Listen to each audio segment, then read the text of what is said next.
तो भारत की तरफ से तुर्की पर एक के बाद एक कार्यवाही करने के बाद अब तुर्की पूरी तरह से बौखलाया हुआ है। दरअसल भारत और तुर्की के बीच का बढ़ता तनाव एक ऐसे मोड़ पर खड़ा हो चुका है जहां पर भारत के द्वारा तुर्की की कंपनियों को जब मारकर भगाया जा रहा है, तो तुर्की की कंपनियां भारत से अपना बोरिया बिस्तर बांधकर भागने की बजाय उल्टा भारत पर ही केस करने के लिए तैयार हैं। जी हाँ दोस्तों, इंडियन एयरपोर्ट पर ग्राउंड हैंडलिंग का काम करने वाली सेलेबी एविएशन कंपनी की सिक्योरिटी क्लियरेंस को कैंसिल करते हुए भारत ने इन्हें वापस जाने का आदेश दे दिया है और इसकी जगह पर भारत ने खुद की कंपनियों को एस्टेब्लिश कर लिया है, जिससे एक दिन में ही तुर्की की इस सेलेब एविएशन ने करीब करीब $200 मिलियन गंवा दिए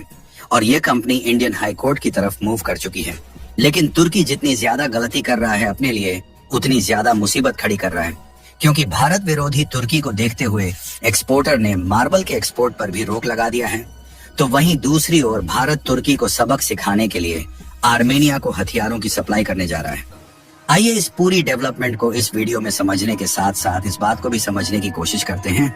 कि आखिरकार भारत और तुर्की का तनाव किस लेवल पर पहुंच गया है। लेकिन आगे बढ़ने से पहले तुर्की को एक के बाद एक झटके भारत की तरफ से दिए जा रहे हैं, उसके लिए वीडियो को एक लाइक करके चैनल को सब्सक्राइब जरूर कर लीजिए, क्योंकि ये आपके लिए तो 1 सेकंड का काम है, लेकिन इससे हमारी काफी बड़ी मदद होती है। दरअसल हाल ही में तुर्की के द्वारा भारत के खिलाफ जाकर पाकिस्तान का खुला सपोर्ट करने के बाद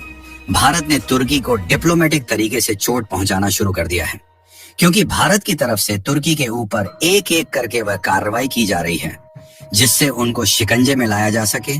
और उन्हें भारत के खिलाफ जाने का अंजाम ऐसा दिया जाए कि सपने में भी तुर्की आगे चलकर भारत के खिलाफ जाने की कोशिश ना करें। लेकिन हम आपसे यह बात कहते आए हैं कि हम सभी लोग और दुनिया के भी सभी देश यह बात जानते हैं कि तुर्की ने पाकिस्तान का सपोर्ट करके गलत किया, क्योंकि भारत आतंकियों के खिलाफ कदम उठा रहा था। फिर भी देखिए, हम तुर्की पर डायरेक्टली स्ट्राइक तो कर नहीं सकते, क्योंकि इससे हमारा समाधान तो नहीं निकलेगा, लेकिन इससे एक और बहुत बड़ा युद्ध शुरू हो जाएगा जो कि वैश्विक विनाश का कारण बन सकता है। इसीलिए तुर्की पर मिसाइल से हमला करने से बढ़िया है कि उन पर डिप्लोमेटिक हमला किया जाए, और भारत ऐसे ही डिप्लोमेटिक हमले तुर्की के ऊपर कर रहा है कि तुर्की धीरे धीरे आर्थिक अपाहिज बनता जा रहा है। और तुर्की को जो सबसे बड़ा आर्थिक झटका भारत की तरफ से दिया गया है, वह भारत के टूरिस्ट द्वारा और इंडियन गवर्नमेंट द्वारा दिया गया है, जिसमें हाल ही में कुछ दिन पहले भारत की 9 एयरपोर्ट पर ग्राउंड हैंडलिंग का काम करने वाली तुर्की की सेलेबी एविएशन की सिक्योरिटी क्लियरेंस को कैंसिल कर दिया गया। उसके बाद तुर्की की इस कंपनी को भारत के 9 एयरपोर्ट को छोड़कर पीछे हटना पड़ा, जिसके बाद सभी एयरपोर्ट पर भारत या फिर तुर्की के अलावा जो दूसरे देशों की एविएशन कंपनियां जमीनी रखरखाव का काम करती हैं, उनको काम सौंपा जाने लगा। तुर्की की सेलेबी कंपनी में जो इंडियन कर्मचारी थे, उनको काम पर जरूर रखा जा रहा है, लेकिन उन्हें तुर्की की कंपनी के माध्यम से नहीं, बल्कि भारत और बाकी की कंपनियों के माध्यम से शिफ्ट किया जा रहा है। यहाँ तक कि मुंबई एयरपोर्ट ने तो इंडो थाई एयरपोर्ट सर्विसेज को हवाई अड्डे पर जमीनी रखरखाव का काम सौंपा, और तुर्की की कंपनी को भगाने के बाद यह काम इतनी तेजी से होने लगा कि सेलेबी एविएशन में जिन भी शेयर होल्डर ने पैसा लगाया था, उन्होंने इतनी तेजी के साथ पैसा निकालना शुरू किया कि 20% का डाउनफॉल आने के साथ भारत से दूरियां बनाने के साथ साथ इस कंपनी ने एक दिन में $200 मिलियन खो दिए। और जाहिर सी बात है कि जब भारत से करोड़ों रुपए की कमाई यह कंपनी कर रही थी, तो ऐसे में तुर्की का पागल होना तय था। और इसी बौखलाहट में कंपनी भारत के अगेंस्ट ही केस करने पर उतर आई। सेलेबी ने दिल्ली हाई कोर्ट का दरवाजा खटखटाया है। हालांकि अगले दिन ही इसकी सुनवाई होनी है, लेकिन जब सवाल भारत की नेशनल सिक्योरिटी का हो, तो इस कंपनी को अपना बोरिया बिस्तर बांधकर जाना ही पड़ेगा, फिर चाहे कितनी भी उछल कूद क्यों ना मचा ले। तुर्की को आर्थिक चोट पहुंचाने के मामले में जो कमाल की बात देखने को मिल रही है, वह ये है कि इंडिया के जितने भी लोग हैं, वह इस समय तुर्की के खिलाफ एकजुट हो गए हैं।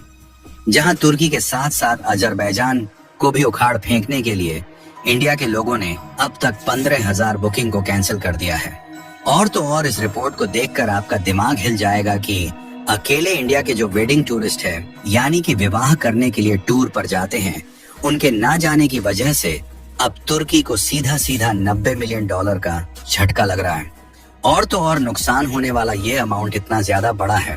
कि इसका अंदाजा इसी बात से लगा सकते हैं कि यह तुर्की की एक बड़ी टूरिस्ट इकोनॉमी को ही एक झटके में समेट कर रख सकती है। और इतना ही नहीं, बल्कि तुर्की पर शिकंजा कसने की यह कड़ी अभी भी रुकी नहीं है, क्योंकि जहां शुरुआत में भारतीय व्यापारियों ने अपने लेवल पर प्रोटेस्ट करते हुए तुर्की से आने वाले कुछ फलों के इंपोर्ट पर पूरी तरीके से बैन लगा दिया,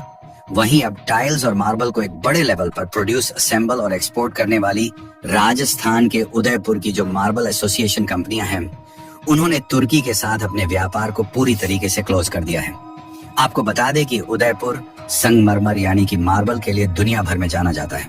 कई व्यापारी तुर्की से महंगा और खास किस्म का मार्बल खरीदते थे, लेकिन अब उन्होंने देशभक्ति दिखाते हुए तुर्की से मार्बल खरीदना बंद कर दिया है। फिलहाल वैसे देखा जाए तो उदयपुर भारत का एक बड़ा मार्बल प्रोड्यूसर है, जिससे यहाँ से देश और विदेशों में मार्बल बेचा जाता है, जैसे कि अमेरिका, दुबई, यूरोप जैसे देशों में यहाँ से बड़े लेवल पर मार्बल एक्सपोर्ट किया जाता है। और ओवरऑल भारत की सभी मार्बल प्रोड्यूसिंग कंपनियां मिलियंस ऑफ डॉलर में हर साल मार्बल का एक्सपोर्ट कर देती हैं। इसलिए भारतीय इंडस्ट्री एक बहुत बड़े लेवल पर ऑपरेट होती है। लेकिन यहाँ पर होता यह है कि भले ही भारत के मार्बल एसोसिएशन द्वारा एक बड़े लेवल पर मार्बल का एक्सपोर्ट किया जाता है, लेकिन कुछ विशेष प्रकार के मार्बल हम लोग तुर्की से मंगाते हैं, जहां भारत में इंपोर्ट होने वाले टोटल मार्बल में 70% हिस्सेदारी अकेले तुर्की की होती है, जिसकी वैल्यूएशन हर साल करीब $200 मिलियन को पार कर जाती है। इसीलिए अब ज्यादातर व्यापारी भारत में बने मार्बल और अन्य देशों से इंपोर्ट पर ध्यान दे रहे हैं, ताकि तुर्की को $200 मिलियन का झटका यहाँ से भी देखने को मिले। सिर्फ उदयपुर ही नहीं, अगर सभी मार्बल एसोसिएशन तुर्की के साथ अपना व्यापार बंद कर दें, तो यह दुनिया को एक कड़ा संदेश देगा कि भारत सरकार अकेले ही नहीं है। उद्योग और सभी भारतीय हमारी सरकार के साथ खड़े हैं। अगर हम तुर्की के साथ व्यापार बंद कर देते हैं, तो इससे भारत का ही फायदा होगा, क्योंकि भारतीय मार्बल की डिमांड खुद ब खुद बढ़ जाएगी, जिससे भारत का पैसा विदेशों में जाने से बच जाएगा। ये कदम यह दिखाता है कि भारत के लोग और व्यापारी देश के खिलाफ बोलने वालों या उनके साथ खड़े होने वालों को आर्थिक नुकसान पहुंचाकर विरोध कर रहे हैं। यहाँ तक कि जहां हमने पिछले दिनों में देखा कि जेएनयू और जामिया जैसी यूनिवर्सिटीज ने तुर्की के साथ अपने समझौते को रद्द कर दिया, वहीं अब देखने को मिल रहा है कि लवली प्रोफेशनल यूनिवर्सिटी ने 6 MOU यानी कि मेमोरेंडम ऑफ अंडरस्टैंडिंग के समझौते को कैंसिल कर दिया है। और इसी के साथ लवली प्रोफेशनल यूनिवर्सिटी पहली व प्राइवेट यूनिवर्सिटी बन चुकी है जिसने एक झटके में तुर्की और अजरबैजान के साथ MOU कैंसिल कर दिया। फिलहाल आपका इसके बारे में क्या सोचना है? क्या तुर्की को आर्थिक अपाहिज बनाने के लिए भारत की तरफ से उठाए जा रहे ये कदम काफी है या फिर कुछ और करना चाहिए? अपनी राय कमेंट में जरूर बताएं और इस वीडियो को लाइक करके अपने मित्रों तक शेयर जरूर करें ताकि उन्हें भी जानकारी मिल सके। इसी तरह और भी नॉलेजेबल वीडियो देखने के लिए चैनल को सब्सक्राइब करके बेल आइकन को ऑल पर जरूर सेलेक्ट करें। जय श्री राम।